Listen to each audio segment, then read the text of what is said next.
President Donald Trump announcing new tariffs on the European Union and Mexico. In a post to Truth Social, the president says a 30% tariff will be enforced starting August 1st.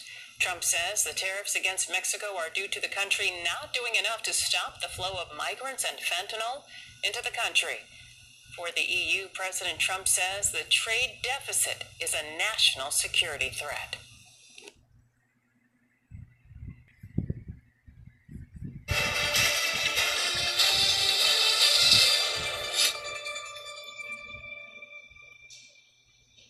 All right, let's now get you some breaking news that's just come in, where the American President Donald Trump has escalated his trade war. Now, Trump says that Mexico and EU will face 30% tariffs from the 1st of August. Donald Trump has threatened to impose a 30% tariff on key U.S. trading partners, Mexico and the European Union, ramping up pressures for deals in his trade war. Now, both sets of duties will take effect from the 1st of August, Trump said in a separate letter that was posted on his Truth Social platform.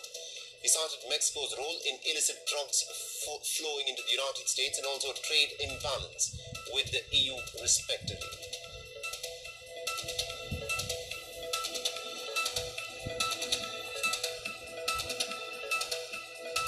So this, of course, is the latest bit of information that has come in, where Donald Trump has intensified his tariff war that, remember, has in many ways defined his presidency so far.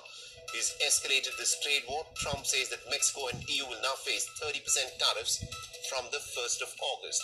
The President Donald Trump has threatened to impose a 30% tariff on key U.S. trading partners, Mexico and the European Union, ramping up pressure for deals in his trade wars. The both sets of duties will take effect from the 1st of August, Trump said in a separate letter that was posted to his Truth Social platform. He also cited Mexico's role in illicit drugs flowing into the United States and a trade imbalance with the EU, respectively.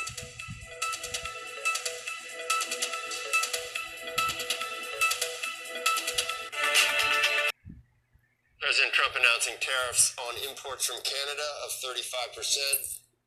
Something must have made him mad. I don't know what the latest is. Maybe Megan knows that they start on August 1st. Megan Casella joins us now from Washington. Any particular thing, or just slow walking the whole process? What did anything in particular spur this latest threat?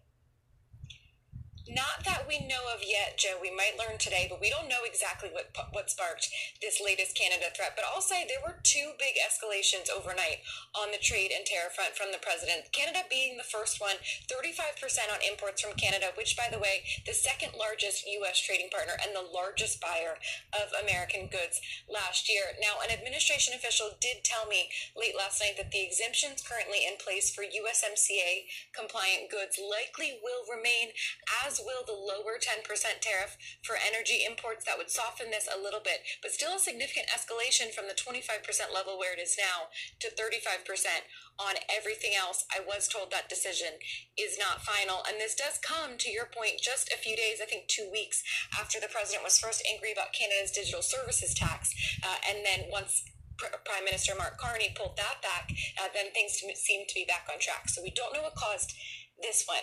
The other big tariff threat overnight, though, is that President Trump also told NBC News he's considering raising the universal baseline tariff from the 10% level where it has been since April to 15 or even 20%.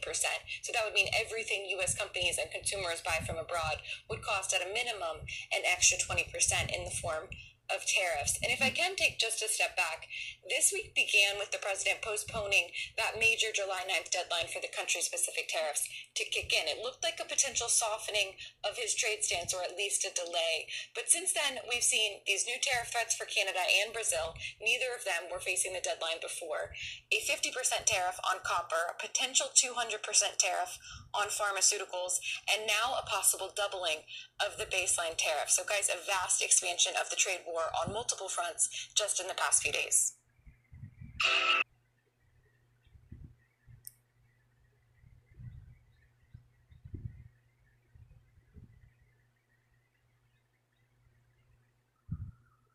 President Donald Trump on Friday said he has given federal immigration agents total authorization to protect themselves after clashes with protesters during an enforcement operation at a California cannabis farm. Trump was traveling to Washington from Texas, where he toured the region where devastating floods have left at least 120 people dead, and he penned a lengthy post on Truth Social about the violence against U.S. Immigration and Customs Enforcement, IC, agents. I am on my way back from Texas, and watched in disbelief as thugs were violently throwing rocks and bricks at ICE officers while they were moving down a roadway in their car and/or official vehicle, he wrote on Truth Social.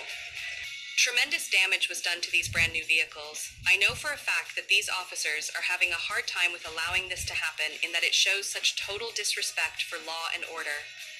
Federal authorities conducted raids on Glasshouse Farms families in Camarillo and Carpinteria. Authorities used tear gas, and there were reports of objects being thrown at agents. In response, Trump said he directed Secretary of Homeland Security Kristi Noem and Border Czar Tom Homan to instruct ICE, the Department of Homeland Security, DHS, and other law enforcement on the receiving end of thrown rocks, bricks, or any other form of assault, to stop their car and arrest these slime balls, using whatever means is necessary to do so. I am giving total authorization for ICE to protect itself, just like they protect the public, he wrote. I never want to see a car carrying a law enforcement officer attacked again. Authorization immediately granted for arrest and incarceration. Thank you for your attention to this matter. The United Farm Workers said one worker died from his injuries.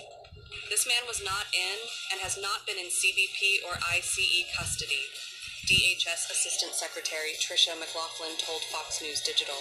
Although he was not being pursued by law enforcement, this individual climbed up to the roof of a greenhouse and fell 30 feet.